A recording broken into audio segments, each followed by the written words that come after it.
we know there's a lot of market disruption. There's no secret here. We all know it. United Healthcare has historically done really well at positioning themselves. How do you think they're handling this? And are they in a good spot compared to the competitive landscape? I would always say United Healthcare has always been stability. That's always been our place to steady growth. Yeah. Under control, things in the right direction. And I think agents have seen that over the years where they've seen things go up and things go down for other carriers. Markets change, but we've always been that one steady Eddie, as I always like to call us, that we're going to be here today and tomorrow. And I think the things we're doing today are going to put us in that position to be successful tomorrow and beyond. This year for Humana, we're set up from a stability standpoint. So 80% of our members will experience improved benefits or better benefits this year. And that's a lot of the lumps that we took in 2025 for sure, to really set ourselves up to be in a great position for 2026. And so when you think about it, it really comes down to how we are positioning our products for the right consumer. So there are certain plans that we want certain consumers to be in based on their situation as it relates to their health. We don't want people to just throw members into certain plans just because of one swanky benefit or this plan has a give back, Swanky, whatever like whatever the case may be. Yeah. So it's really going to come down to, are you putting the consumer in the right plan so we can have long-term stability across all of our products? And what we've done is we strategically thought about this years ago. So we've actually positioned ourselves where we were one of the first carriers that took our rate action. So as we move forward, we might have taken the higher rate action last year and the year before, but now the other carriers are doing the same thing, and their rate actions are higher than ours. So we're kind of leveling that playing field. And so I think next year will be probably the last year of our real disruption. And then moving into 2026 late and 2027, we're looking at maybe present some new paper. I think we actually have two things going for us. The first is that our focus at HealthSpring is on the HMO.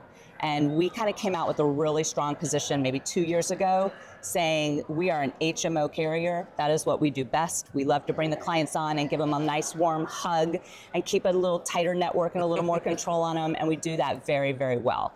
So I would say our HMO plans are well positioned throughout our markets where we're available, and we do expect to pick some membership up from those PPOs that are closing. The other thing that we're doing is through our sister company, which is still retaining the Cigna Healthcare brand, is we have a portfolio of products that agents can cross-sell this year. So as customers' benefits are getting a little bit lower, right? Maybe they need to supplement with a hospital indemnity plan or a cancer policy, DVH. Cigna Healthcare has all of those policies available to them. Rob, that's such a great question. So really for the past 2 years, we've been focused on a strategy of stability and growth. And so we really will continue on that footing this year. And as we lean into 2026, we will really be focusing on maintaining all of the membership that we have across our PPO and our HMO plans. And then we are focused on continued growth. As the second largest D-SNP carrier in our footprint, we really do expect to see some continued opportunity in those SNP spaces, and especially in our Florida market as well. So that's kind of what our approach is. Obviously, we're going to have some member impact, but really focused on the retention as well. Yeah, that's a really good question. So you think about last year, AAP, a lot of disruption with the carriers, right? Yep. Good news. More again this year. Well, good news this year, and as we look at last year, the retention. Like, we knew agents were making plan changes with the carriers, but from a provider perspective, they were staying with CenterWell and Kaviva, Senior Primary Care.